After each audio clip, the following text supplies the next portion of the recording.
ਸਿੱਖ motorcycle club Canada ਵੱਲੋਂ ਕਰਵਾਇਆ ਗਿਆ ਵਿਸ਼ੇਸ਼ ਸਮਾਗਮ। ਬੇਅਦਬੀਆਂ ਖਿਲਾਫ ਬਣਾਇਆ ਕਾਨੂੰਨ ਅੱਜ ਤੋਂ ਲਾਗੂ। ਅੰਮ੍ਰਿਤਸਰ ਕੇਂਦਰੀ ਜੇਲ੍ਹ ਵਿੱਚ ਪ੍ਰਸ਼ਾਸਨ ਤੇ ਤਸ਼ੱਦਦ ਅਤੇ ਰਿਸ਼ਵਤ ਦੇ ਇਲਜ਼ਾਮ।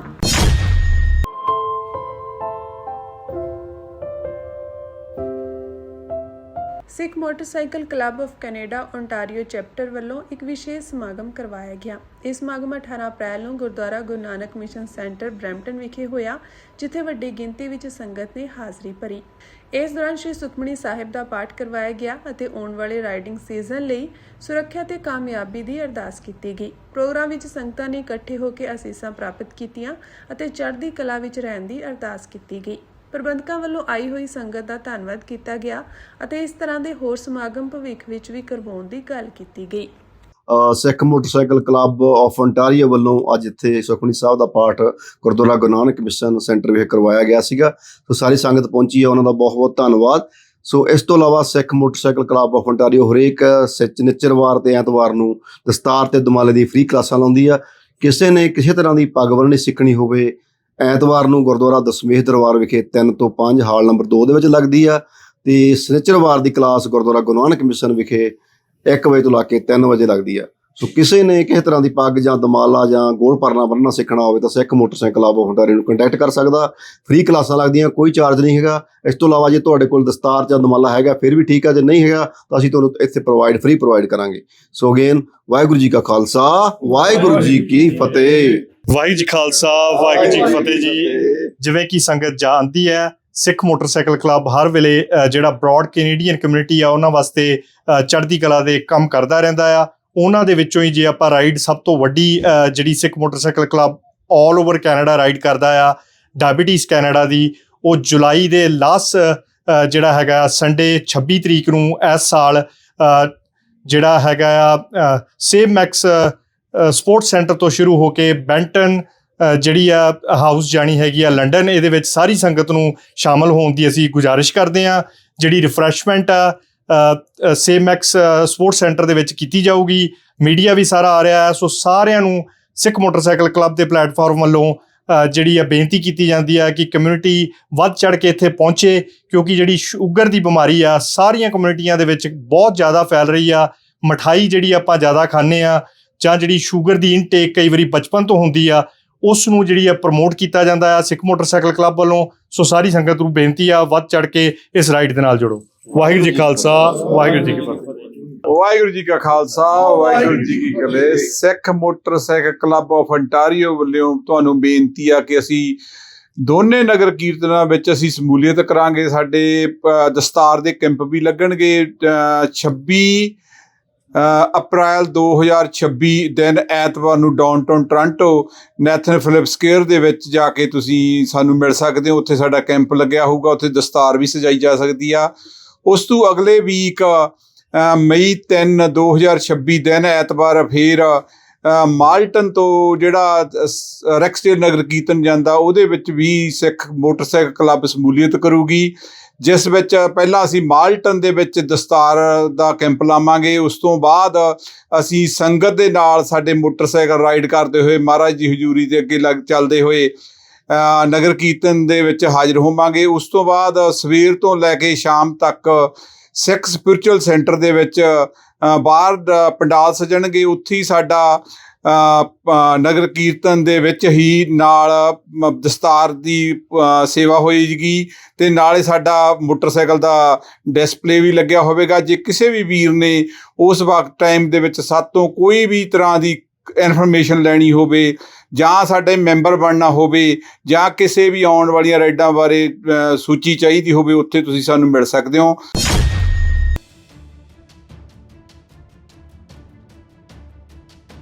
ਸਮਾਣਾ ਵਿੱਚ 400 ਫੁੱਟ ਉੱਚੇ ਟੈਲੀਕਾਮ ਟਾਵਰ ਤੇ ਚੜ੍ਹੇ 43 ਸਾਲਾ ਗੁਰਜੀਤ ਸਿੰਘ ਖਾਲਸਾ ਅੱਜ ਹੇਠਾਂ ਉਤਰਨ ਲਈ ਸਹਿਮਤ ਹੋ ਗਏ ਹਨ। ਉਹ ਅਕਤੂਬਰ 2024 ਵਿੱਚ ਬੇਅਦਬੀ ਵਿਰੁੱਧ ਸਖਤ ਕਾਨੂੰਨ ਬਣਾਉਣ ਦੀ ਮੰਗ ਨੂੰ ਲੈ ਕੇ ਇਸ ਟਾਵਰ ਤੇ ਚੜ੍ਹੇ ਸਨ। ਇਹ ਘਟਨਾਕ੍ਰਮ ਪੰਜਾਬ ਦੇ ਰਾਜਪਾਲ ਗੁਲਾਬ ਚੰਦ ਕਟਾਰੀਆ ਵੱਲੋਂ ਜਾਗਤ ਜੋਤ ਸ੍ਰੀ ਗੁਰੂ ਗ੍ਰੰਥ ਸਾਹਿਬ ਸਤਿਕਾਰ ਸੋਧ ਬਿੱਲ 2026 ਨੂੰ ਮਨਜ਼ੂਰੀ ਦੇਣ ਤੋਂ ਬਾਅਦ ਸਾਹਮਣੇ ਆਇਆ ਹੈ। ਜਿਸ ਨਾਲ ਇਸ ਕਾਨੂੰਨ ਦੇ ਲਾਗੂ ਹੋਣ ਦਾ ਰਸਤਾ ਸਾਫ਼ ਹੋ ਗਿਆ। ਗੁਰਜੀਤ ਸਿੰਘ ਖਾਲਸਾ ਨੇ ਕਿਹਾ ਕਿ ਖੁਸ਼ੀ ਨਾਲੋਂ ਜ਼ਿਆਦਾ ਸੰਤੁਸ਼ਟੀ ਦੀ ਗੱਲ ਹੈ, ਕਿਉਂਕਿ ਵਾਹਿਗੁਰੂ ਨੇ ਮੇਰੀਆਂ ਅਰਦਾਸਾਂ ਸੁਣ ਲਈਆਂ ਹਨ। ਉੱਥੇ ਸਮਾਣਾ ਟਾਵਰ ਮੋਰਚੇ ਦੇ ਮੈਂਬਰ ਬਾਬਾ ਬੰਦਾ ਸਿੰਘ ਬਹਾਦਰ ਚੌਂਕ ਵਿੱਚ ਪ੍ਰਦਰਸ਼ਨ ਵਾਲੀ ਥਾਂ ਨੇੜੇ ਸ਼੍ਰੀ ਅਖੰਡ ਪਾਠ ਸਾਹਿਬ ਕਰਵਾਉਣਗੇ ਅਤੇ ਪਾਠ ਦੇ ਭੋਗ ਵਾਲੇ ਦਿਨ ਇਹ ਧਰਨਾ ਸਮਾਪਤ ਹੋ ਜਾਵੇਗਾ। ਪਟਿਆਲਾ ਦੇ ਪਿੰਡ ਖੇੜੀ ਨਗਾਈਆਂ ਦੇ ਰਹਿਣ ਵਾਲੇ ਗੁਰਜੀਤ ਸਿੰਘ ਖਾਲਸਾ ਨੇ ਦੱਸਿਆ ਕਿ ਸ਼੍ਰੀ ਅਖੰਡ ਪਾਠ ਸਾਹਿਬ ਦਾ ਭੋਗ ਪੈਣ ਤੱਕ ਉਡੀਕ ਕਰਨਗੇ। ਉਹ ਉਹਨਾਂ ਸਾਰੇ ਲੋਕਾਂ ਦੀ ਹਾਜ਼ਰੀ ਵਿੱਚ ਟਾਵਰ ਤੋਂ ਹੇਠਾਂ ਉਤਰਨਗੇ ਜੋ ਲੰਮੇ ਸਮੇਂ ਤੋਂ ਉਹਨਾਂ ਦੇ ਸਮਰਥਨ ਵਿੱਚ ਪ੍ਰਦਰਸ਼ਨ ਕਰ ਰਹੇ ਸਨ। ਦੱਸ ਦਈਏ ਕਿ 1 ਸਾਲ ਤੋਂ ਵੱਧ ਸਮੇਂ ਤੱਕ ਸੂਬਾ ਸਰਕਾਰ ਦੇ ਅਧਿਕਾਰੀਆਂ ਦੇ ਭਰੋਸੇ ਦੇ ਬਾਵਜੂਦ ਗੁਰਜੀਤ ਸਿੰਘ ਖਾਲਸਾ ਨੇ ਆਪਣਾ ਅੰਦੋਲਨ ਖਤਮ ਕਰਨ ਤੋਂ ਇਨਕਾਰ ਕਰ ਦਿੱਤਾ ਸੀ। ਖਰਾਬ ਮੌਸਮ ਦਾ ਸਾਹਮਣਾ ਕਰਦੇ ਹੋਏ ਗੁਰਜੀਤ ਸਿੰਘ ਖਾਲਸਾ ਟੈਲੀਕਾਮ ਟਾਵਰ ਤੇ ਡਟੇ ਰਹੇ। ਉਹਨਾਂ ਦੇ ਸਮਰਥਕਾਂ ਨੇ 1 ਜਨਵਰੀ ਨੂੰ ਸਮਾਣਾ ਤੋਂ ਪੈਦਲ ਮਾਰਚ ਸ਼ੁਰੂ ਕੀਤਾ ਸੀ ਅਤੇ ਮਾਰਚ ਮਹੀਨੇ ਤੋਂ ਸ਼ਹਿਰ ਵਿੱਚ ਅਣਮਿੱਥੇ ਸਮੇਂ ਲਈ ਧਰਨਾ ਸ਼ੁਰੂ ਕਰ ਦਿੱਤਾ ਸੀ। ਟਾਵਰ ਦੇ ਉੱਪਰੋਂ ਤਰਪਾਲ ਦੀ ਛੱਤ ਹੇਠ ਰਹਿ ਰਹੇ ਹਨ, ਜਿੱਥੇ 2 ਸੇਵਾਦਾਰ ਦਿਨ ਵਿੱਚ 1 ਵਾਰ ਭੋਜਨ ਅਤੇ ਪਾਣੀ ਲੈ ਕੇ ਜਾਂਦੇ ਹਨ। ਪੇਸ਼ੇ ਤੋਂ ਡੈਰੀ ਮਾਲਕ ਅਤੇ ਕਿਸਾਨ ਗੁਰਜੀਤ ਸਿੰਘ ਖਾਲਸਾ ਨੇ ਦੱਸਿਆ ਕਿ ਸੂਬੇ ਵਿੱਚ ਬੇਅਦਬੀ ਦੀਆਂ ਘਟਨਾਵਾਂ ਬਾਰੇ ਪੜ੍ਹ ਕੇ ਉਹਨਾਂ ਦੀਆਂ ਧਾਰਮਿਕ ਭਾਵਨਾਵਾਂ ਨੂੰ ਠੇਸ ਪਹੁੰਚੀ ਸੀ। ਸਾਲ 2024 ਵਿੱਚ ਜਦੋਂ ਉਹਨਾਂ ਨੇ ਸੰਘਰਸ਼ ਦਾ ਰਸਤਾ ਚੁਣਿਆ ਸੀ ਤਾਂ ਉਹਨਾਂ ਫੈਸਲਾ ਕੀਤਾ ਸੀ ਕਿ ਉਹਨਾਂ ਦਾ ਭਰਾ ਕਾਰੋਬਾਰ ਅਤੇ ਪਰਿਵਾਰ ਦੀ ਦੇਖਭਾਲ ਕਰੇਗਾ। ਤਾਂ ਜੇ ਅਸੀਂ ਬੇਅਦਬੀ ਵਾਲਾ ਮਾਰਿਆ ਤਾਂ ਸਾਡੇ ਨਾਲ ਜੇਲ੍ਹ ਦੇ ਵਿੱਚ ਇੰਨਾ ਧੱਕਾ ਹੁੰਦਾ ਤਾਂ ਸਾਰੇ ਸਿੱਖ ਜਥੇਬੰਦੀਆਂ ਨੂੰ ਮੇਰੀ ਬੇਨਤੀ ਹੈ ਵੀ ਤਾਂ ਮੇਰੀ ਮਦਦ ਕੀਤੀ ਜਾਵੇ ਤੇ ਜੇਲ੍ਹ ਪ੍ਰਸ਼ਾਸਨ ਦੇ ਉੱਤੇ ਬਣਦੀ ਕਾਰਵਾਈ ਕੀਤੀ ਜਾਵੇ। ਅੰਮ੍ਰਿਤਸਰ ਕੇਂਦਰੀ ਜੇਲ੍ਹ ਇੱਕ ਵਾਰ ਫਿਰ ਸਵਾਲਾਂ ਦੇ ਘੇਰੇ ਵਿੱਚ ਆ ਗਈ ਹੈ, ਜਿੱਥੇ ਜੇਲ੍ਹ ਅੰਦਰ ਬੰਦ 2 ਹਵਾਲਾਤੀਆਂ ਵੱਲੋਂ ਬਣਾਈ ਗਈ ਵੀਡੀਓ ਸੋਸ਼ਲ ਮੀਡੀਆ ਤੇ ਤੇਜ਼ੀ ਨਾਲ ਵਾਇਰਲ ਹੋ ਰਹੀ ਹੈ। ਇਸ ਵੀਡੀਓ ਵਿੱਚ ਬਰਗਾੜੀ ਬੇਅਦਬੀ ਮਾਮਲੇ ਨਾਲ ਜੁੜੇ ਪ੍ਰਦੀਪ ਕਤਲ ਕੇਸ ਵਿੱਚ ਬੰਦ ਪਰਮਜੀਤ ਸਿੰਘ ਕਾਲਾ ਦੇ ਜੇਲ੍ਹ ਪ੍ਰਸ਼ਾਸਨ ਤੇ ਭਾਰੀ ਤਸ਼ੱਦਦ ਦੇ ਇਲਜ਼ਾਮ ਲਗਾਏ ਗਏ ਹਨ। ਪਰਮਜੀਤ ਕਾਲਾ ਨੇ ਆਪਣੀ ਹੱਡਬੀਤੀ ਦੱਸਦੇ ਹੋਏ ਕਿਹਾ ਕਿ ਜੇਲ੍ਹ ਅੰਦਰ ਉਹਨਾਂ ਨਾਲ ਬੇਰਹਿਮੀ ਨਾਲ ਕੁੱਟਮਾਰ ਕੀਤੀ ਜਾਂਦੀ ਹੈ ਅਤੇ ਜੇਲ੍ਹ ਅਧਿਕਾਰੀ ਉਹਨਾਂ ਤੋਂ 2 ਲੱਖ ਰੁਪਏ ਦੀ ਮੰਗ ਕਰਦੇ ਹਨ। ਉਹਨਾਂ ਦੇ ਅਨੁਸਾਰ ਪੈਸੇ ਦੇਣ ਤੇ ਰਾਹਤ ਦੇਣ ਦੀ ਗੱਲ ਕੀਤੀ ਜਾਂਦੀ ਹੈ, ਜਦਕਿ ਨਾ ਦੇਣ ਤੇ ਤਸ਼ੱਦਦ ਵਧਾਇਆ ਜਾਂਦਾ ਹੈ। ਵੀਡੀਓ ਵਿੱਚ ਹੋਰ ਨੌਜਵਾਨ ਨੇ ਵੀ ਇਹਨਾਂ ਇਲਜ਼ਾਮਾਂ ਦੀ ਪੁਸ਼ਟੀ ਕੀਤੀ ਹੈ। ਕੈਦੀਆਂ ਨੇ ਸਿੱਖ ਜਥੇਬੰਦੀਆਂ ਨੂੰ ਮਦਦ ਦੀ ਅਪੀਲ ਕਰਦੇ ਹੋਏ ਕਿਹਾ ਕਿ ਉਹਨਾਂ ਨਾਲ ਧੱਕਾ ਹੋ ਰਿਹਾ ਹੈ ਅਤੇ ਇਸ ਮਾਮਲੇ ਦੀ ਜਾਂਚ ਹੋਣੀ ਚਾਹੀਦੀ ਹੈ। ਜ਼ਿਕਰਯੋਗ ਹੈ ਕਿ ਇੱਕ ਸੋਸ਼ਲ ਮੀਡੀਆ ਅਤੇ ਨਿੱਜੀ ਚੈਨਲ ਵੱਲੋਂ ਇਹਨਾਂ ਨੌਜਵਾਨਾਂ ਨਾਲ ਫੋਨ ਤੇ ਗੱਲਬਾਤ ਵੀ ਚਲਾਈ ਗਈ ਸੀ, ਪਰ ਉਹ ਵੀਡੀਓ ਫੇਸਬੁੱਕ ਤੋਂ ਹਟਾ ਦਿੱਤੀ ਗਈ। ਹੁਣ ਜੇਲ੍ਹ ਅੰਦਰੋਂ ਬਣੀ ਇਹ ਵੀਡੀਓ ਸੋਸ਼ਲ ਮੀਡੀਆ ਤੇ ਤੇਜ਼ੀ ਨਾਲ ਵਾਇਰਲ ਹੋ ਰਹੀ ਹੈ, ਜਿਸ ਨਾਲ ਜੇਲ੍ਹ ਪ੍ਰਬੰਧ ਤੇ ਵੀ ਗੰਭੀਰ ਸਵਾਲ ਖੜੇ ਹੋ ਰਹੇ ਹਨ। ਮੇਰੇ ਸਾਰੇ ਵੀਰ ਭਰਾਈਆਂ ਨੂੰ ਸਾਡੇ ਉਹਨਾਂ ਸਤਿ ਸ੍ਰੀ ਅਕਾਲ। ਵੀਰ ਅਸੀਂ ਅੰਮ੍ਰਿਤਸਰ ਜੇਲ੍ਹ ਦੇ ਵਿੱਚ ਆਂਗੇ। ਇਹ ਮੁੰਡਾ ਮੇਰੇ ਨਾਲ ਡੇਰਾ ਪ੍ਰੇਮੀ ਕਾਂਡ ਦੇ ਵਿੱਚ ਆ ਕਾਲਾ, ਠੀਕ ਆ, ਜਿਸ ਦੇ ਇੱਥੇ ਬਹੁਤ ਪ੍ਰਸ਼ਾਸਨ ਸਾਡੇ ਨਾਲ ਵੀਰ ਧੱਕਾ ਕਰੀ ਜਾਂਦਾ ਗਾ। ਸਾਡੇ ਨਾਲ ਬਹੁਤ ਹੀ ਜ਼ਿਆਦਾ ਕੁੱਟਮਾਰ ਹੋਈ ਵੀਰ। ਕੁੱਟਮਾਰ ਇਸ ਕਾਰਨ ਤੋਂ ਹੋਈ ਆ ਗਈ ਕਿ ਇਹਨੂੰ ਕਹਿੰਦੇ ਕਰਮਜੀਤ ਡਿਪਟੀ ਇੱਥੇ, ਉਹ ਕਹਿੰਦਾ ਵੀ ਤੂੰ ਸਾਡਾ ਪਿਤਾ ਜੀ ਮਾਰਿਆਗਾ, ਡੇਰਾ ਪ੍ਰੇਮੀ ਕਾਂਡ ਵੀਰ। ਆਪਾਂ ਤਾਂ ਉਹਨੂੰ ਗੰਦ ਕਵਾਂਗੇ। ਦੇਖੋ ਜੀ, ਜਿਨ੍ਹਾਂ ਨੇ ਬਰਗਾੜੀ ਬੇਅਦਬੀ ਕਰੀ ਸੀ, ਅਸੀਂ ਪ੍ਰਦੀਪ ਮਾਰਿਆ ਤੇ ਉਹਦੇ ਕਰਕੇ ਤੇ ਸਾਨੂੰ ਹੁਣ ਇੱਥੇ ਬੰਦ ਕੀਤਾ ਹੋਇਆ ਤੇ 2 ਲੱਖ ਰੁਪਏ ਦੀ ਮੰਗ ਵੀ ਕਰੀ ਜਾਂਦੇ ਆ ਵੀ 2 ਲੱਖ ਰੁਪਏ ਦਫਾ ਤੁਹਾਨੂੰ ਫੇਰ ਕੱਢਾਂਗੇ। ਤੇ ਕਬਰ ਸਰਦੇਗ ਐਡੀਸ਼ਨਲ ਡਿਪਟੀ ਤੇ ਕਰਮਜੀਤ ਡਿਪਟੀ ਤੇ ਸਾਹਿਬ ਸਿੰਘ ਤਿੰਨੇ ਜਾਣੇ ਕਹਿੰਦੇ ਵੀ ਸਾਨੂੰ 2 ਲੱਖ ਰੁਪਏ ਦਵੋ, ਅਸੀਂ ਤਾਂ ਕੱਢਾਂਗੇ ਤੇ ਨਾਲੇ ਤੁਸੀਂ ਸਾਡਾ ਗੁਰ ਭਾਈ ਮਾਰਿਆ। ਉੱਦਾਂ ਸਿੱਖ ਜਥੇਬੰਦੀਆਂ ਬਥੇਰੀਆਂ ਭੱਜੀਆਂ ਫਿਰਦੀਆਂ ਨੇ, ਬੇਅਦਬੀਆਂ ਹੁੰਦੀਆਂ ਨੇ। ਤਾਂ ਜੇ ਅਸੀਂ ਬੇਅਦਬੀ ਵਾਲਾ ਮਾਰਿਆ ਤਾਂ ਸਾਡੇ ਨਾਲ ਜੇਲ੍ਹ ਦੇ ਵਿੱਚ ਇੰਨਾ ਧੱਕਾ ਹੁੰਦਾ ਤਾਂ ਸਾਰੇ ਸਿੱਖ ਜਥੇਬੰਦੀਆਂ ਨੂੰ ਮੇਰੀ ਬੇਨਤੀ ਹੈ ਵੀ ਤਾਂ ਮੇਰੀ ਮਦਦ ਕੀਤੀ ਜਾਵੇ ਤੇ ਜੇਲ੍ਹ ਪ੍ਰਸ਼ਾਸਨ ਦੇ ਉੱਤੇ ਬਣਦੀ ਕਾਰਵਾਈ ਕੀਤੀ ਜਾਵੇ। ਤੇ ਮੈਨੂੰ ਇੱਥੇ ਬਹੁਤ ਜ਼ਿਆਦਾ ਜਲੀਲ ਕੀਤਾ ਜਾਂਦਾ ਤੇ ਮੈਨੂੰ ਆਹ ਦਿਖਾਉਣਾ ਹੀ, ਮੈਂ ਤੁਹਾਨੂੰ ਕੀ ਸੱਟ ਲਾ ਕੇ ਤੇ ਮੈਨੂੰ ਕਿਵੇਂ ਡੰਗਰਾਂ ਵਾਂਗੂ ਕੁੱਟਿਆ ਹੋਇਆ ਉਹਨਾਂ ਨੇ। ਇੱਥੇ ਵੀਰ ਬੇਨਿਆਇਜ਼ ਧੱਕਾ ਚੱਲੀ ਜਾਂਦਾ ਗਾ। ਕੁੱਟ ਵੀ ਬੜੀ ਪਈ ਆ। ਇਹਦੇ ਨਾਲ ਹੀ ਮੈਨੂੰ ਕੁੱਟਿਆ, ਕਹਿੰਦੇ ਤੂੰ ਇਹਦੀ ਵੀਰ ਮਦਦ ਕਰਦਾਗਾ, ਕਹਿੰਦੇ ਤੂੰ ਇਹਦੇ ਨਾਲ ਉਹ ਕਰਦਾ। ਸਾਨੂੰ ਆ ਗੰਦ ਦੇ ਵਿੱਚ ਰੱਖਿਆ ਵੀਰ, ਇੱਥੇ ਸਾਨੂੰ ਰੋਟੀ ਦਿੰਦੇ ਹੈਗੇ। ਤੇ ਮੇਰੇ ਕਰਕੇ ਇਹ ਮੁੰਡੇ ਨੂੰ ਕੁੱਟਿਆ, ਇਹਦੇ ਸਾਹਮਣੇ ਮੈਨੂੰ ਕੁੱਟਿਆ। ਕਹਿੰਦੇ ਹਾਂ ਤੁਸੀਂ ਸਾਡਾ ਗੁਰ ਭਾਈ ਮਾਰਿਆ, ਕਰਮਜੀਤ ਦੇ ਡਿਪਟੀ ਤੇ ਸਾਹਿਬ ਸਿੰਘ ਡਿਪਟੀ ਤੇ ਆਹ ਮੁੰਡੇ ਨੂੰ ਵੀ ਨਾਲ ਕੁੱਟਿਆ ਤੇ ਐਡੀਸ਼ਨਲ ਕਵਰ ਸਰਦੇਗ ਸਰ। ਤੇ ਸਾਨੂੰ ਕੱਢਣ ਦੀ ਸਾਹਿਬ ਸਿੰਘ ਡਿਪਟੀ ਕਹਿੰਦਾ ਵੀ 2 ਲੱਖ ਰੁਪਏ ਲੈਣਾ ਤੁਹਾਨੂੰ ਇੱਥੋਂ ਕੱਢਣ ਦਾ, ਨਹੀਂ ਤੁਹਾਨੂੰ ਇੱਥੇ ਹੀ ਭੈਣ ਚੋਦ ਮਾਰਨਾ ਵੀ ਤੁਸੀਂ ਸਾਡਾ ਪਿਤਾ ਜੀ ਮਾਰਿਆ। ਤੇ ਮੇਰੀ ਸਿੱਖ ਜਥੇਬੰਦੀਆਂ ਨੂੰ ਬੇਨਤੀ ਕੀਤੀ ਜਾਂਦੀ ਆ ਵੀ ਜੋ ਬਣਦੀ ਕਾਰਵਾਈ ਜੇਲ੍ਹ ਪ੍ਰਸ਼ਾਸਨ ਦੇ ਕੀਤੀ ਜਾਵੇ ਤੇ ਸਾਨੂੰ ਇਨਸਾਫ ਮਿਲੇ। ਤੇ ਮੈਂ ਬਹੁਤ ਧੰਨਵਾਦੀ ਹੋਊਂਗਾ। ਇਹ ਇਤਿਹਾਸ ਦੇ ਵਿੱਚ ਲਿਖਿਆ ਜਾਊਗਾ ਕਿ ਬੇਅਦਬੀਆਂ ਨੂੰ ਰੋਕਣ ਦੇ ਵਾਸਤੇ ਸਖਤ ਕਾਨੂੰਨ ਕਿਹੜੀ ਸਰਕਾਰ ਲੈ ਕੇ ਆਈ ਸੀ, ਉਦੋਂ ਮੁੱਖ ਮੰਤਰੀ ਕੌਣ ਸਨ। ਤੇ ਇਹ ਵੀ ਨਾਲ ਲਾਈਨ ਹੋਊਗੀ, ਅਕਾਲੀ ਦਲ ਬਾਦਲ ਜਿਹੜਾ ਕਿ ਪੰਥ ਦੇ ਨਾਂ ਦੇ ਉੱਤੇ ਸਿਆਸਤ ਕਰਦਾ ਰਿਹਾ, ਪੰਥ ਦੇ ਨਾਂ ਦੇ ਉੱਤੇ ਵੋਟਾਂ ਬਟੋਰਦਾ ਰਿਹਾ, ਜਿਹਦੇ ਰਾਜ ਦੇ ਵਿੱਚ ਇੱਕ ਵਾਰੀ, ਦੋ ਵਾਰੀ ਨਹੀਂ ਬਲਕਿ ਤਿੰਨ ਵਾਰੀ ਬੇਅਦਬੀ ਹੋਈ ਜਦੋਂ ਅਕਾਲੀ ਦਲ ਦਾ ਰਾਜ ਸੀ। ਪੰਜਾਬ ਸਰਕਾਰ ਵੱਲੋਂ ਬੇਅਦਬੀਆਂ ਖਿਲਾਫ ਬਣਾਇਆ ਗਿਆ ਸਖਤ ਕਾਨੂੰਨ ਅੱਜ ਤੋਂ ਲਾਗੂ ਹੋ ਗਿਆ ਹੈ। ਪੰਜਾਬ ਦੇ ਰਾਜਪਾਲ ਗੁਲਾਬ ਚੰਦ ਕਟਾਰੀਆ ਵੱਲੋਂ ਦਸਤਖਤ ਕੀਤੇ ਜਾਣ ਬਾਅਦ ਬਣੇ ਕਾਨੂੰਨ ਸੰਬੰਧੀ ਅੱਜ ਪੰਜਾਬ ਸਰਕਾਰ ਵੱਲੋਂ ਨੋਟੀਫਿਕੇਸ਼ਨ ਜਾਰੀ ਕਰ ਦਿੱਤਾ ਗਿਆ ਹੈ। ਜ਼ਿਕਰਯੋਗ ਹੈ ਕਿ ਪੰਜਾਬ ਸਰਕਾਰ ਨੇ 13 ਅਪ੍ਰੈਲ ਨੂੰ ਖਾਲਸਾ ਪੰਥ ਦੇ ਸਾਜਨਾ ਦਿਵਸ ਅਤੇ ਵਿਸਾਖੀ ਮੌਕੇ ਪੰਜਾਬ ਵਿਧਾਨ ਸਭਾ ਦਾ ਵਿਸ਼ੇਸ਼ ਇਜਲਾਸ ਸੱਦ ਕੇ ਬੇਅਦਬੀਆਂ ਖਿਲਾਫ ਕਾਨੂੰਨ ਲਿਆਉਣ ਲਈ ਪੰਜਾਬ ਵਿਧਾਨ ਸਭਾ ਵਿੱਚ ਬਿੱਲ ਪੇਸ਼ ਕੀਤਾ ਸੀ। ਇਸ ਬਿੱਲ ਨੂੰ ਪੰਜਾਬ ਵਿਧਾਨ ਸਭਾ ਵੱਲੋਂ ਸਰਬਸੰਮਤੀ ਨਾਲ ਪਾਸ ਕਰ ਦਿੱਤਾ ਗਿਆ ਸੀ। ਇਸ ਬਿੱਲ ਨੂੰ ਕਾਨੂੰਨ ਬਣਾਉਣ ਲਈ ਪੰਜਾਬ ਦੇ ਰਾਜਪਾਲ ਗੁਲਾਬ ਚੰਦ ਕਟਾਰੀਆ ਕੋਲ ਭੇਜਿਆ ਅਤੇ ਲੰਘੇਕਾਲ ਰਾਜਪਾਲ ਵੱਲੋਂ ਇਸ ਬਿੱਲ ਤੇ ਆਪਣੇ ਦਸਤਖਤ ਕਰ ਦਿੱਤੇ ਗਏ ਸਨ, ਜਿਸ ਤੋਂ ਬਾਅਦ ਬੇਅਦਬੀਆਂ ਖਿਲਾਫ ਇੱਕ ਸਖਤ ਕਾਨੂੰਨ ਬਣ ਗਿਆ ਹੈ। ਇਸ ਬਿੱਲ ਨੂੰ ਲਾਗੂ ਕਰਨ ਲਈ ਪੰਜਾਬ ਸਰਕਾਰ ਵੱਲੋਂ ਅੱਜ ਨੋਟੀਫਿਕੇਸ਼ਨ ਜਾਰੀ ਕਰ ਦਿੱਤਾ ਗਿਆ। ਇਸ ਤੋਂ ਪਹਿਲਾਂ ਆਮ ਆਦਮੀ ਪਾਰਟੀ ਦੇ ਬੁਲਾਰੇ ਬਲਤੇਜ ਪੰਨੂ ਨੇ ਬੇਅਦਬੀ ਕਾਨੂੰਨ ਨੂੰ ਲੈ ਕੇ ਕਿਹਾ ਕਿ ਬੇਅਦਬੀ ਕਾਨੂੰਨ ਤੇ ਸਿਆਸੀ ਪਾਰਟੀਆਂ ਨੇ ਸਿਆਸੀ ਰੋਟੀਆਂ ਸੇਕੀਆਂ ਪਰ ਕੋਈ ਠੋਸ ਕਦਮ ਨਹੀਂ ਚੁੱਕੇ, ਜਦਕਿ ਸੀਐਮ ਭਗਵੰਤ ਮਾਨ ਵੱਲੋਂ 13 ਅਪ੍ਰੈਲ ਵਿਸਾਖੀ ਵਾਲੇ ਦਿਨ ਇਸ ਕਾਨੂੰਨ ਨੂੰ ਲਿਆਉਣ ਲਈ ਵਿਸ਼ੇਸ਼ ਸੈਸ਼ਨ ਬੁਲਾਇਆ ਗਿਆ ਸੀ। ਪੰਨੂ ਨੇ ਕਿਹਾ ਕਿ ਜੇਕਰ ਨਕੋਦਰ ਤੋਂ ਲੈ ਕੇ ਹੁਣ ਤੱਕ ਦੇਖੀਏ ਤਾਂ ਜੋ ਬੇਅਦਬੀ ਹੋਈ ਉਸ ਸਮੇਂ ਕਿਸ ਦੀ ਸਰਕਾਰ ਸੀ। ਪੰਨੂ ਨੇ ਕਿਹਾ ਕਿ ਅੱਜ ਐਸਜੀਪੀਸੀ ਇਸ ਬੇਅਦਬੀ ਕਾਨੂੰਨ ਨੂੰ ਲੈ ਕੇ ਕੁਝ ਨਹੀਂ ਬੋਲੀ ਕਿਉਂਕਿ ਉਹ ਅਕਾਲੀ ਦਲ ਦੇ ਸਿਪਾਹੀ ਹਨ ਅਤੇ ਜਦੋਂ ਸੁਖਬੀਰ ਬਾਦਲ ਇਸ ਤੇ ਕੁਝ ਨਹੀਂ ਬੋਲੇ ਤਾਂ ਸਪਸ਼ਟ ਹੈ ਕਿ ਉਹ ਸਭ ਚੁੱਪ ਹਨ। ਇਹ ਇਤਿਹਾਸ ਵਿੱਚ ਲਿਖਿਆ ਜਾਵੇਗਾ ਕਿ ਬੇਅਦਬੀ ਨੂੰ ਰੋਕਣ ਲਈ ਸਖਤ ਕਾਨੂੰਨ ਕੌਣ ਲੈ ਕੇ ਆਇਆ ਸੀ। ਜੇਕਰ ਕੁੱਲ ਮਿਲਾ ਕੇ ਦੇਖਿਆ ਜਾਵੇ ਤਾਂ ਦਿਨਾਂ ਵਿੱਚ ਹੀ ਕਾਨੂੰਨ ਬਣ ਗਿਆ ਅਤੇ ਇਹ ਇੱਕ ਰਿਕਾਰਡ ਹੈ। ਮੈਂ ਸਵਾਲ ਜਿਹੜਾ ਉਹ ਕਰਨਾ ਚਾਹੁੰਦਾ, ਅੱਜ ਸ਼੍ਰੋਮਣੀ ਗੁਰਦੁਆਰਾ ਪ੍ਰਬੰਧਕ ਕਮੇਟੀ ਦੀ ਮੀਟਿੰਗ ਸੀ। ਇਸ ਗੱਲ ਦੀ ਉਮੀਦ ਸੀ ਕਿ ਇਸ ਮੀਟਿੰਗ ਤੋਂ ਬਾਅਦ ਸ਼੍ਰੋਮਣੀ ਗੁਰਦੁਆਰਾ ਪ੍ਰਬੰਧਕ ਕਮੇਟੀ ਦੇ ਪ੍ਰਧਾਨ ਹਰਜਿੰਦਰ ਸਿੰਘ ਧਾਮੀ ਜੀ ਪ੍ਰੈਸ ਨੂੰ ਸੰਬੋਧਨ ਹੋਣਗੇ ਤੇ ਖੁੱਲ੍ਹ ਕੇ ਦੱਸਣਗੇ ਕਿ ਉਹ ਇਸ ਕਾਨੂੰਨ ਦੇ ਹੱਕ ਦੇ ਵਿੱਚ ਨੇ। ਉਹਨਾਂ ਨੇ ਅੱਜ ਪ੍ਰੈਸ ਕਾਨਫਰੰਸ ਹੀ ਨਹੀਂ ਕੀਤੀ ਕਿਉਂਕਿ ਉਹ ਆਪਣੇ ਮੂੰਹੋਂ ਕਹਿ ਚੁੱਕੇ ਆ ਕਿ ਉਹ ਸੁਖਬੀਰ ਸਿੰਘ ਬਾਦਲ ਦੇ ਸਿਪਾਹੀ ਨੇ। ਜਦੋਂ ਸੁਖਬੀਰ ਸਿੰਘ ਬਾਦਲ ਹੋਰੀ ਨਹੀਂ ਬੋਲੇ ਫਿਰ ਉਹਨਾਂ ਦਾ ਸਿਪਾਹੀ ਕਿਵੇਂ ਬੋਲਦਾ? ਸਿਪਾਹੀ ਨੂੰ ਹੁਕਮ ਨਹੀਂ ਹੋਇਆ ਕਿ ਕੈਮਰਿਆਂ ਦੇ ਸਾਹਮਣੇ ਆ ਕੇ ਘੱਟੋ ਘੱਟ ਖੁੱਲ੍ਹ ਕੇ ਇਹ ਕਹਿ ਸਕਣ ਕਿ ਅਸੀਂ ਸਰਕਾਰ ਦੇ ਵੱਲੋਂ ਲਿਆਂਦੇ ਗਏ ਇਸ ਕਾਨੂੰਨ ਦੇ ਹੱਕ ਦੇ ਵਿੱਚ ਆ। ਜੇ ਨਹੀਂ ਹੱਕ ਦੇ ਵਿੱਚ ਸੀ ਤਾਂ ਇਹੀ ਕਹਿੰਦੇ ਕਿ ਅਸੀਂ ਇਹਦੇ ਵਿਰੋਧ ਦੇ ਵਿੱਚ ਆ। ਸੁਖਬੀਰ ਸਿੰਘ ਬਾਦਲ ਹੋਰਾਂ ਦਾ ਕੋਈ ਬਿਆਨ ਇਹਦੇ ਉੱਤੇ ਨਹੀਂ ਆਇਆ, ਨਾ ਆਫੀਸ਼ੀਅਲ ਤੌਰ ਦੇ ਉੱਤੇ ਅਕਾਲੀ ਦਲ ਬਾਦਲ ਨੇ ਅਜੇ ਤੱਕ ਕੋਈ ਬਿਆਨ ਜਿਹੜਾ ਉਹ ਅਫੀਸ਼ੀਅਲੀ ਜਾਰੀ ਕੀਤਾ। ਹਾਂ, ਢੁੱਚਰਾਂ ਵਾਲੀਆਂ ਗੱਲਾਂ ਜਿਹੜੀਆਂ ਸੀ ਜਦੋਂ ਆਊਗਾ ਕਾਨੂੰਨ ਦੇਖਾਂਗੇ, ਇਹ ਤਾਂ ਆਉਣਾ ਹੀ ਨਹੀਂ। ਫੇਰ ਕਹਿੰਦੇ ਇਹਦੇ ਉੱਤੇ ਰਾਜਪਾਲ ਜੀ ਨੇ ਸਾਈਨ ਨਹੀਂ ਕਰਨੇ, ਇਹ ਤਾਂ ਰਾਸ਼ਟਰਪਤੀ ਕੋਲੇ ਜਾਊਗਾ, ਰਾਸ਼ਟਰਪਤੀ ਤੋਂ ਸਲਾਹ ਲਈ ਜਾਊਗੀ, ਇਹ ਉੱਥੇ ਹੀ ਲਮਕ ਜਾਣਾ, ਇਹਦਾ ਬਣਨਾ ਕੁਝ ਨਹੀਂ, ਇਹ ਪੈਸੇ ਵੇਸਟ ਕੀਤੇ ਗਏ ਇੱਕ ਦਿਨ ਦੇ ਸਮਾਗਮ ਦੇ ਉੱਤੇ। ਇਦੋਂ ਵੀ ਗੰਭੀਰ ਗੱਲ, ਕਿਉਂਕਿ ਇਹ ਇਤਿਹਾਸਕ ਦਿਨ ਸੀਗਾ 13 ਅਪ੍ਰੈਲ, ਜਿਸ ਦਿਨ ਬੇਅਦਬੀਆਂ ਦੇ ਰੋਕਣ ਦੇ ਵਾਸਤੇ ਇਹ ਬਿੱਲ ਲਿਆਂਦਾ ਗਿਆ ਸੀ।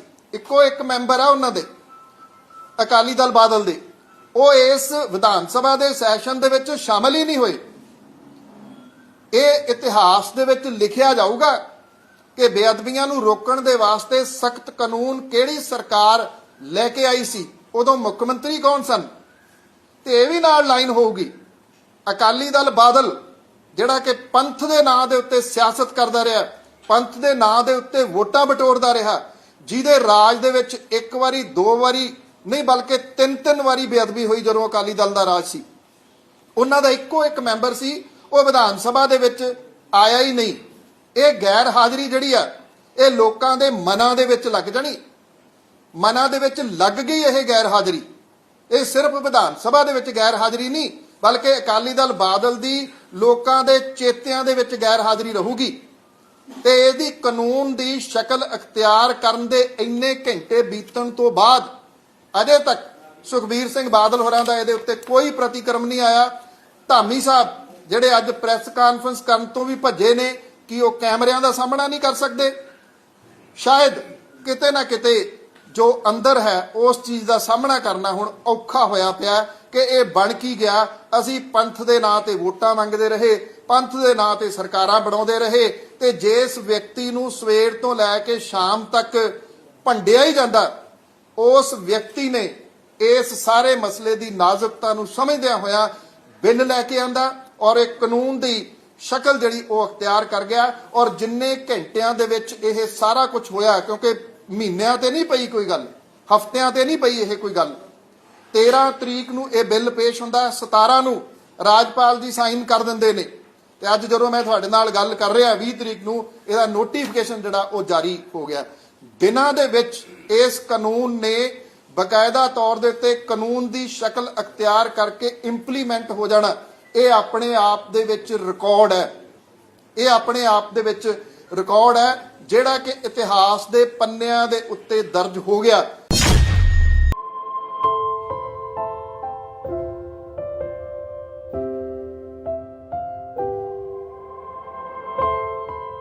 ਕੈਨੇਡਾ ਦੇ ਪ੍ਰਧਾਨ ਮੰਤਰੀ ਮਾਰਕ ਕਾਰਨੀ ਨੇ ਆਪਣੀ ਪਤਨੀ ਸਮੇਤ ਸਿੱਖ ਵਿਰਾਸਤੀ ਮਹੀਨੇ ਦੇ ਮੌਕੇ ਤੇ ਗੁਰਦੁਆਰਾ ਸਾਹਿਬ ਓਟਾਵਾ ਵਿਖੇ ਨਤਮਸਤਕ ਹੋ ਕੇ ਸਿੱਖ ਭਾਈਚਾਰੇ ਨਾਲ ਆਪਣੀ ਨੇੜਤਾ ਦਾ ਪ੍ਰਗਟਾਵਾ ਕੀਤਾ। ਇਸ ਮੌਕੇ ਖੁਸ਼ੀ ਵਿੱਚ ਖੀਵੇ ਹੋਏ ਪ੍ਰਧਾਨ ਮੰਤਰੀ ਕਾਰਨੀ ਨੇ ਕਿਹਾ ਕਿ ਕੈਨੇਡਾ ਨੂੰ ਮਾਣ ਹੈ ਕਿ ਭਾਰਤ ਤੋਂ ਬਾਅਦ ਇੱਥੇ ਵਸਦੇ ਸਿੱਖਾਂ ਦੀ ਗਿਣਤੀ ਦੁਨੀਆ ਦੇ ਹੋਰਨਾਂ ਮੁਲਕਾਂ ਨਾਲੋਂ ਵੱਧ ਹੈ।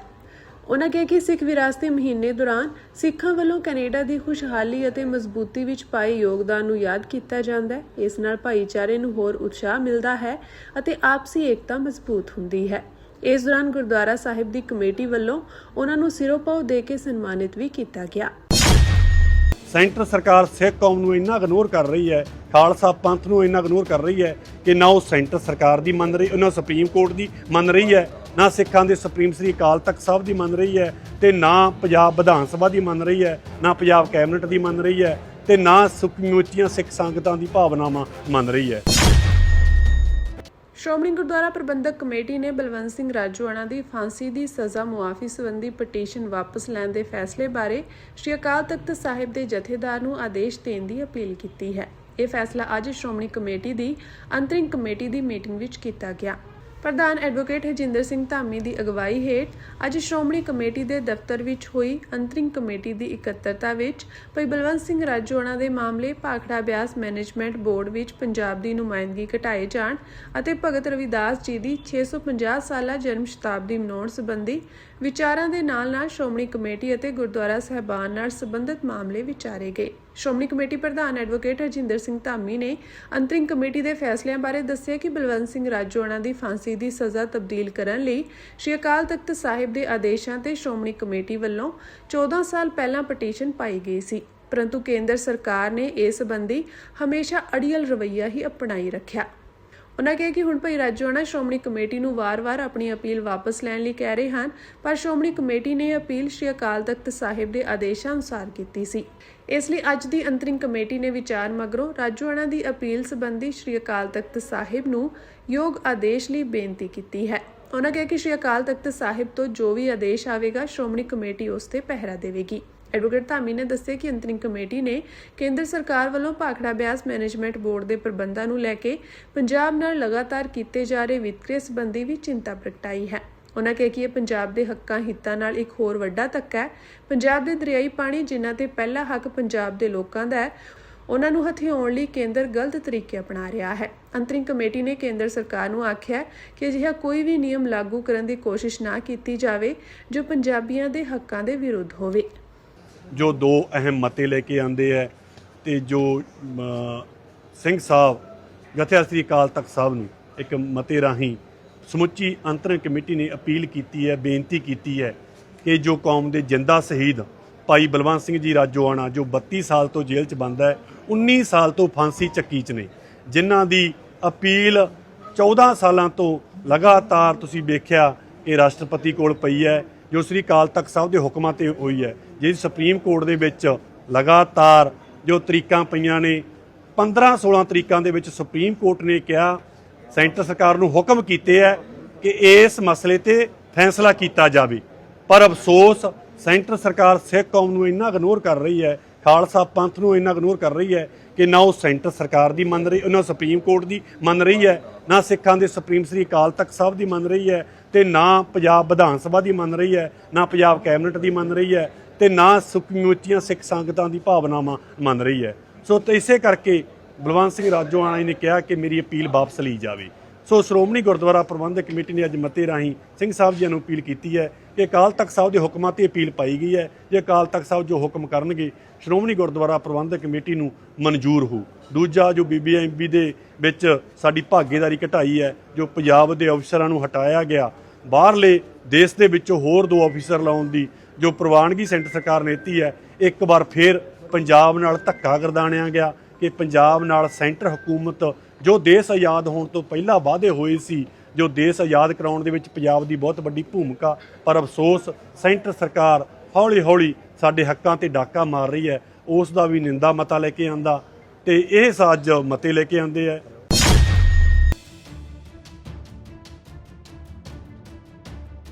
ਅਲ ਜਜ਼ੀਰਾ ਦੀ ਇੱਕ ਤਾਜ਼ਾ ਰਿਪੋਰਟ ਅਨੁਸਾਰ ਈਰਾਨ ਨੇ ਉਹਨਾਂ ਸਾਰੇ ਦਾਅਵਿਆਂ ਨੂੰ ਸਿਰੇ ਤੋਂ ਖਾਰਜ ਕਰ ਦਿੱਤਾ ਹੈ ਜਿਨ੍ਹਾਂ ਵਿੱਚ ਕਿਹਾ ਗਿਆ ਸੀ ਕਿ ਉਹ ਸ਼ਾਂਤੀ ਵਾਰਤਾ ਦੇ ਦੂਜੇ ਗੇੜ ਵਿੱਚ ਸ਼ਾਮਿਲ ਹੋਣ ਲਈ ਸਹਿਮਤ ਹੈ, ਜਦਕਿ ਅਮਰੀਕਾ ਨੇ ਕਿਹਾ ਕਿ ਇਹ ਗੱਲਬਾਤ ਭਲਕੇ ਮੰਗਲਵਾਰ ਨੂੰ ਹੋਣੀ ਤੈਅ ਹੈ। ਅਲ ਜਜ਼ੀਰਾ ਨੇ IRNA ਨਿਊਜ਼ ਏਜੰਸੀ ਦੇ ਹਵਾਲੇ ਨਾਲ ਦੱਸਿਆ ਕਿ ਈਰਾਨ ਨੇ ਅਮਰੀਕਾ ਦੀਆਂ ਨਾਜਾਇਜ਼ ਮੰਗਾਂ, ਗੈਰਵਾਜਬ ਉਮੀਦਾਂ ਅਤੇ ਵਾਰ-ਵਾਰ ਬਦਲਦੇ ਰੁਖ ਦੀ ਸਖਤ ਨਿਖੇਧੀ ਕੀਤੀ ਹੈ। ਈਰਾਨ ਨੇ ਅਮਰੀਕਾ ਵੱਲੋਂ ਜਾਰੀ ਸਮੁੰਦਰੀ ਘੇਰਾਬੰਦੀ ਦੀ ਵੀ ਆਲੋਚਨਾ ਕੀਤੀ ਹੈ। ਈਰਾਨ ਮੁਤਾਬਕ ਇਹ ਘੇਰਾਬੰਦੀ ਜੰਗਬੰਦੀ ਦੇ ਸਮਝੌਤੇ ਦੀ ਸਿੱਧੀ ਉਲੰਘਣਾ ਹੈ।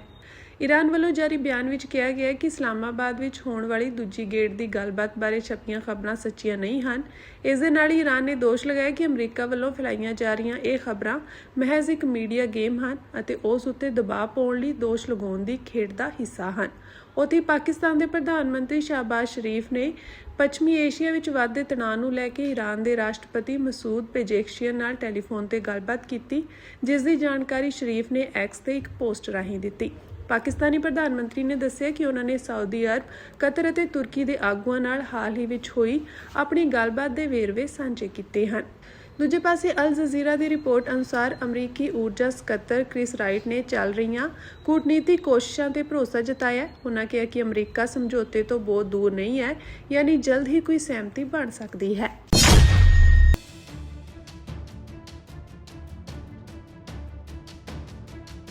ਇਟਲੀ ਦੇ ਬੇਰਗਾਮੋ ਸੂਬੇ ਵਿੱਚ ਇੱਕ ਗੁਰਦੁਆਰਾ ਸਾਹਿਬ ਦੇ ਬਾਹਰ ਹੋਏ ਟਾਰਗੇਟਡ ਹਮਲੇ ਵਿੱਚ ਪੰਜਾਬੀ ਮੂਲ ਦੇ 2 ਵਿਅਕਤੀਆਂ ਦੀ ਗੋਲੀ ਮਾਰ ਕੇ ਹੱਤਿਆ ਕਰ ਦਿੱਤੀ ਗਈ। ਅਧਿਕਾਰੀਆਂ ਤੇ ਸਥਾਨਕ ਮੀਡੀਆ ਨੇ ਇਸ ਦੀ ਜਾਣਕਾਰੀ ਦਿੱਤੀ ਹੈ। ਮ੍ਰਿਤਕਾਂ ਦੀ ਪਛਾਣ ਰਜਿੰਦਰ ਸਿੰਘ ਅਤੇ ਗੁਰਮੀਤ ਸਿੰਘ ਵਜੋਂ ਹੋਈ ਹੈ। ਇਹ ਘਟਨਾ 17 ਅਪ੍ਰੈਲ ਦੀ ਦੇਰ ਰਾਤ ਨੂੰ ਵਾਪਰੀ ਜਦੋਂ ਉਹ ਕੋਵੋ ਸ਼ਹਿਰ ਵਿੱਚ ਕਥਿਤ ਤੌਰ ਤੇ ਇੱਕ ਗੋਦਾਮ ਵਿੱਚੋਂ ਬਾਹਰ ਨਿਕਲ ਰਹੇ ਸਨ। ਦੋਵੇਂ ਮ੍ਰਿਤਕ 3 ਬੱਚਿਆਂ ਦੇ ਪਿਤਾ ਸਨ। ਚਸ਼ਮਦੀਦਾਂ ਮੁਤਾਬਕ 4 ਸ਼ੱਕੀ 2 ਕਾਰਾਂ ਵਿੱਚ ਆਏ ਅਤੇ ਰਾਤ ਕਰੀਬ 11:30 ਵਜੇ ਗੋਲੀਆਂ ਚੱਲੀਆਂ। ਘਟਨਾ ਸਥਾਨ ਤੋਂ ਗੋਲੀਆਂ ਦੇ ਲਗਭਗ 10 ਖੋਲ ਬਰਾਮਦ ਕੀਤੇ ਗਏ ਹਨ। ਗਵਾਹਾਂ ਨੇ ਦੱਸਿਆ ਕਿ ਬਹੁਤ ਨੇੜਿਓਂ ਕਈ ਗੋਲੀਆਂ ਚਲਾਈਆਂ ਗਈਆਂ ਜੋ ਪੀੜਤਾਂ ਦੇ ਸਿਰ ਅਤੇ ਸਰੀਰ ਦੇ ਹੋਰ ਹਿੱਸਿਆਂ ਵਿੱਚ ਲੱਗੀਆਂ। ਇਸ ਹਮਲੇ ਦੌਰਾਨ ਇੱਕ ਤੀਜਾ ਵਿਅਕਤੀ ਵੀ ਮਾਮੂਲੀ ਜ਼ਖਮੀ ਹੋਇਆ ਹੈ। ਇੱਕ ਰਿਪੋਰਟ ਅਨੁਸਾਰ ਇੱਕ ਗਵਾਹ ਦੇ ਹਵਾਲੇ ਨਾਲ ਦੱਸਿਆ ਗਿਆ ਕਿ ਨਿਸ਼ਾਨੇਬਾਜ਼ ਇੱਕ ਭਾਰਤੀ ਸੀ ਜੋ ਅਕਸਰ ਗੁਰਦੁਆਰਾ ਸਾਹਿਬ ਹੁੰਦਾ ਸੀ। ਵਾਰਦਾਤ ਤੋਂ ਪਹਿਲਾਂ ਹਮਲਾਵਰ ਆਪਣੀਆਂ ਗੱਡੀਆਂ ਵਿੱਚ ਫਰਾਰ ਹੋ ਗਏ। ਜਦੋਂ ਤੱਕ ਐਮਰਜੈਂਸੀ ਸੇਵਾਵਾਂ ਮੌਕੇ ਤੇ ਪਹੁੰਚੀਆਂ, ਉਦੋਂ ਤੱਕ ਦੋਵਾਂ ਦੀ ਮੌਤ ਹੋ ਚੁੱਕੀ ਸੀ। ਉਹਨਾਂ ਦੀਆਂ ਦੇਹਾਂ ਨੂੰ ਪੋਸਟਮਾਰਟਮ ਲਈ ਭੇਜ ਦਿੱਤਾ ਗਿਆ। ਜਾਂਚਕਰਤਾਵਾਂ ਦਾ ਮੰਨਣਾ ਹੈ ਕਿ ਇਹ ਹਮਲਾ ਪਹਿਲਾਂ ਤੋਂ ਹੀ ਯੋਜਨਾਬੱਧ ਸੀ। ਮੁੱਢਲੀ ਜਾਂਚ ਤੋਂ ਸੰਕੇਤ ਮਿਲਦੇ ਹਨ ਕਿ ਮੁੱਖ ਸ਼ੂਟਰ ਜੋ ਕਿ ਭਾਰਤੀ ਮੂਲ ਦਾ ਹੈ ਅਤੇ ਉਸ ਦੇ ਸਾਥੀ ਗੁਰਦੁਆਰਾ ਸਾਹਿਬ ਵਿੱਚ ਆਉਂਦੇ ਜਾਂਦੇ ਰਹਿੰਦੇ ਸਨ। ਪੁਲਿਸ ਧਾਰਮਿਕ ਸਥਾਨ ਦੇ ਪ੍ਰਬੰਧਨ ਨਾਲ ਸੰਬੰਧਿਤ ਵਿਵਾਦਾਂ ਸਮੇਤ ਹੋਰ ਸੰਭਵ ਕਾਰਨਾਂ ਦੀ ਜਾਂਚ ਕਰ ਰਹੀ ਹੈ। ਇਟਾਲੀਅਨ ਅਧਿਕਾਰੀਆਂ ਵੱਲੋਂ ਇਸ ਮਾਮਲੇ ਦੀ ਜਾਂਚ ਕੀਤੀ ਜਾ ਰਹੀ ਹੈ। ਉਹਨਾਂ ਨੇ ਸ਼ੱਕੀਆਂ ਦੇ ਨਾਮ ਅਤੇ ਵਾਹਨਾਂ ਦੇ ਵੇਰਵੇ ਇਕੱਠੇ ਕਰ ਲਏ ਹਨ ਅਤੇ CCTV ਫੁਟੇਜ ਦੀ ਸਮੀਖਿਆ ਕੀਤੀ ਜਾ ਰਹੀ ਹੈ। ਖਬਰਾਂ ਮੁਤਾਬਕ ਸ਼ੱਕੀ ਸਾਥੀਆਂ ਵਿੱਚੋਂ ਇੱਕ ਗੁਰਦੁਆਰਾ ਸਾਹਿਬ ਦਾ ਸਾਬਕਾ ਪ੍ਰਧਾਨ ਦੱਸਿਆ ਜਾ ਰਿਹਾ ਹੈ। ਇਹ ਘਟਨਾ ਵਿਸਾਖੀ ਦੇ ਜਸ਼ਨਾਂ ਤੋਂ ਠੀਕ ਪਹਿਲਾਂ ਵਾਪਰੀ, ਜਿਸ ਕਾਰਨ ਹੱਤਿਆਵਾਂ ਤੋਂ ਬਾਅਦ ਸਮਾਗਮ ਰੱਦ ਕਰ ਦਿੱਤੇ ਗਏ।